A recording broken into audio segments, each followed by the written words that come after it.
August 2026 भावा बहिणींसाठी अत्यंत महत्त्वाचा आणि खास दिवस, कारण यावेळी 28 ऑगस्ट 2026ला आहे रक्षाबंधन. रक्षाबंधन म्हटलं की प्रत्येक बहिणीला भावाची आठवण येते आणि भावाला बहिणीची आठवण येते.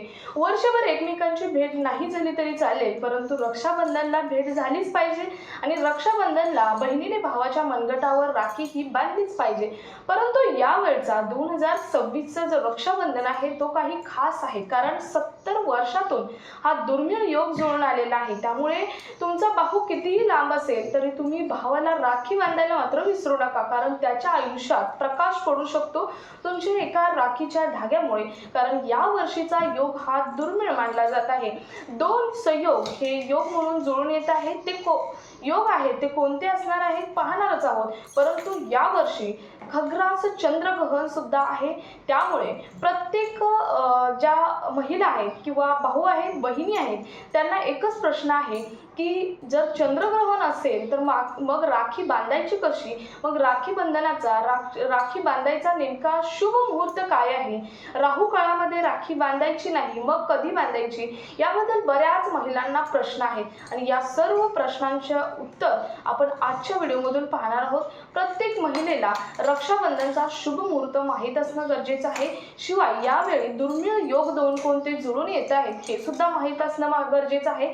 शिवाय चंद्रग्रहण आहे मग ते पाळायचं का, आजारी व्यक्ती असेल किंवा गरोदर महिला असतील किंवा वृद्ध व्यक्ती असतील यांच्यासाठी चंद्रग्रहण हे अतिशय महत्त्वाचं असतं, कारण त्यांनीही चंद्रग्रहण पाळणं हे अतिशय महत्त्वाचं असतं. त्यामुळे हे चंद्रग्रहण आपल्या देशात दिसणार का, किंवा रक्षाबंधनाचा जो राहू काळ असतो तो राहू काळ कितीपासून कितीपर्यंत आहे आणि रक्षाबंधना दिवशी म्हणजेच 28 ऑगस्टला 3 शुभ मुहूर्त आहेत, तर त्या शुभ मुहूर्तांची नेमका कालावधी काय आहे या संदर्भातील सविस्तर माहिती आता आपण पाहणार आहोत. व्हिडिओ शेवटपर्यंत बघायचा आहे आणि अशाच धार्मिक आणि येणाऱ्या प्रत्येक सणांच्या माहितीसाठी आपल्या चॅनलला आत्ताच सबस्क्राईब करा, त्याच्याबरोबर शेजारील बेल आयकॉन सुद्धा ऑन करून ठेवा.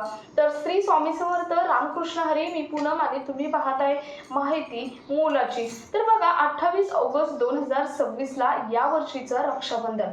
आता या वर्षीचं रक्षाबंधन जरी असलं तरी हा जो दिवस आहे 28 ऑगस्टचा, तो 28 ऑगस्टचा दिवस या वर्षीचा 70 वर्षातून आलेला दिवस आहे आणि तो काही खास वेगळा दिवस आहे. कारण गेल्या अनेक वर्षामध्ये भद्रा काळ हा प्रत्येक रक्षाबंधनला येत आहे. तुम्ही मागची काही वर्ष बघितली तर भद्रा काळ हा अनेक रक्षाबंधनला येत आहे आणि तुम्हाला माहित आहे रक्षाबंधनला भद्रा काळामध्ये भावाच्या मनगटावरती कधीच बहिणीने राखी बांधायची नसते. आणि त्याचप्रमाणे याही वेळी येतो का भद्रा काळ, तर यावर्षी भद्रा काळ नाही. त्यामुळे ज्या बहिणी आहेत त्या बहिणींसाठी पूर्ण दिवस हा अत्यंत महत्त्वाचा दिवस असणार आहे. परंतु या पूर्ण दिवसामध्ये सुद्धा काही शुभ मुहूर्त असणार आहे, ते पुढे पाहणारच आहोत. परंतु 70 वर्षातून आलेला हा खास दिवस आहे असं का म्हटलेलं आहे, कारण या दिवशी दोन योग हे जुळून येत आहेत. आता ते दोन योग कोणते असणार आहेत बघा. या दिवशी शतभिषा आणि अतिगंड हे सुयोग हे जुळून आलेले आहेत. त्यामुळे आणि हे सुयोग खरं तर 70 वर्षांनी पुन्हा जुळून आलेले आहेत. त्यामुळे हा दिवस रक्षाबंधनचा 28 ऑगस्ट हा दिवस अत्यंत खास आणि पवित्र दिवस आहे. या दिवशी माझी एक या व्हिडिओच्या माध्यमातून रिक्वेस्ट की या दिवशी तुम्ही दरवर्षी कधीही रक्षाबंधनला गेला नसेल इथून मागे, परंतु या वर्षीच्या रक्षाबंधनला तुमचा भाऊ कितीही लांब असो किंवा तुम्ही कितीही लांब असो, तुम्ही आपल्या भावासाठी राखी ही बांधायला जायचंच आहे. कारण या वर्षीचा योग आहे तो जे भाऊ आहेत त्यांच्या कल्याणासाठी आणि त्यांच्या अत्यंत प्रगतीसाठी अत्यंत महत्त्वाचा दिवस ठरणार आहे. तुम्ही जर त्यांच्या मनगटावर राखी बांधली तर त्याच्या आयुष्यात प्रकाश उजळणार आहे. त्यामुळे या वर्षीचा हा मुहूर्त मात्र महिलांनो चुकवू नका. बघा हे मुहूर्त यावेळी आलेलीच आहेत. या दिवशी चंद्र स्वतः शनिदेवाच्या कुंभ राशीत भ्रमण करणार आहे. त्यामुळे या दिवशीचा हा जो दिवस आहे म्हणजे 28 ऑगस्ट हा दिवस आहे तो अत्यंत खास दिवस आहे, कारण चंद्र स्वतः शनिदेवाच्या कुंभ राशीमध्ये प्रवास करणार असल्यामुळे राहू काळ वगळता तुम्ही कोणत्याही काळामध्ये राखी ही या दिवशी दिवसभर बांधू शकता, परंतु यामध्ये सुद्धा काही खास अशी टायमिंग किंवा अशी कालावधी आहेत की त्या कालावधीमध्ये तुम्ही राखी बांधली तर अत्यंत फलदायी ठरणार आहे। ते काळ किंवा ते शुभ मुहूर्त कोणते असणार आहेत तर बघा, शुभ मुहूर्त असणार आहे सकाळचा, दुपारचा आणि संध्याकाळचा। आता सकाळचा शुभ मुहूर्त असणार आहे तो म्हणजे 6:36 चालू होणार आहे आणि तो संपणार आहे 9:15 म्हणजे 6:36 पासून तुम्ही 9:15 पर्यंत सकाळच्या काळामध्ये तुमच्या भावाच्या हातावरती म्हणजेच मनगटावरती राखी ही बांधू शकता आणि प्रार्थना करू शकता की माझ्या भावाला दीर्घायुष्य दे, माझ्या भावाच्या आयुष्यात येणारी प्रत्येक संकटे अडथळे दूर कर आणि माझ्या भावाच्या आयुष्यात कायम प्रकाश उजळू दे। त्यानंतर दुसरा मुहूर्त असणार आहे तो दुपारचा मुहूर्त असणार आहे, ज्याला अभिजित मुहूर्त असं म्हटलेलं आहे। आता हा अभिजित मुहूर्त कधी असणार आहे तर सकाळी दुपारी 12:03 पासून 12:53 पर्यंत असणार आहे। म्हणजेच तुम्ही 12:03 पासून 12:53 पर्यंत तुमच्या भावाच्या मनगटावरती राखी ही बांधू शकता।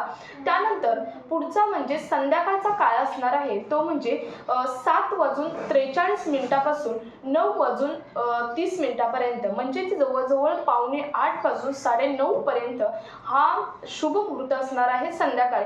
दिवसभरात ज्यांनाही राखी बांधायला जमलेलं नाही त्यांनी या मुहूर्तावरती 9:30 पर्यंत तुम्ही राखी बांधू शकता।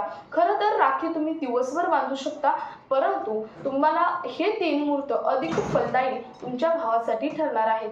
महत्त्वाचं म्हणजे राहू काळामध्ये तुम्ही राखी बांधायची नाही। आता राहू काळ कोणता असणार आहे तर राहू काळ तुम्हाला माहित आहे, राहू काळामध्ये कोणतेही मंगल कार्य केले जात नाही किंवा देवाची पूजा सुद्धा केली जात नाही। त्यामुळे आपल्या रक्षाबंधनला सुद्धा राहू काळ पाळणं हे गरजेचं आहे। तर हा राहू काळ असणार आहे सकाळी 10:54 ते दुपारी 12:02 पर्यंत राहू काळ असणार आहे।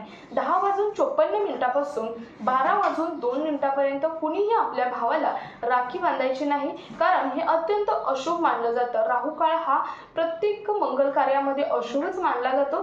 त्यामुळे दिवसभरात जरी तुम्हाला सांगितलं असेल दिवसभर राखी बांधू शकता, परंतु हा राहू काळ तरी पाळणं गरजेचं असतं।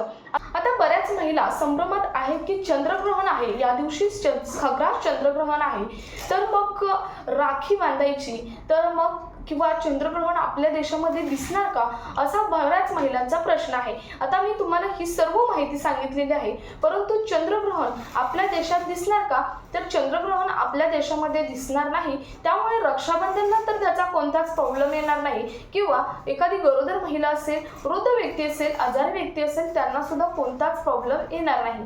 भद्रा हा सुद्धा सूर्योदया वेळीच संपत आहे, त्यामुळे भद्रा मागच्या काही वर्षात भद्रा येत असल्यामुळे महिलांना फार थोडा कालावधी आहे तो भावांसाठी राखी बांधायला मिळत होता, परंतु यावर्षी तसं नाही। म्हणूनच 28 ऑगस्ट 2026 हा दिवस अत्यंत खास मानलेला आहे।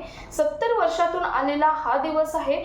सो तुम्हाला हा दिवस अत्यंत पवित्र आणि चांगला आणि खरं तर प्रत्येक बहिणीने या दिवशी भावासाठी प्रार्थना करणं गरजेचं आहे। तुमचा हा दिवस अत्यंत पवित्र आणि चांगला जावो यासाठी आपल्या चॅनलकडून शुभेच्छा। सो हा व्हिडिओ जास्तीत जास्त महिलांपर्यंत शेअर करा। भेटूया पुढच्या एका मोलाच्या माहिती समेत, तोपर्यंत रामकृष्ण हरी, श्री स्वामी समर्थ।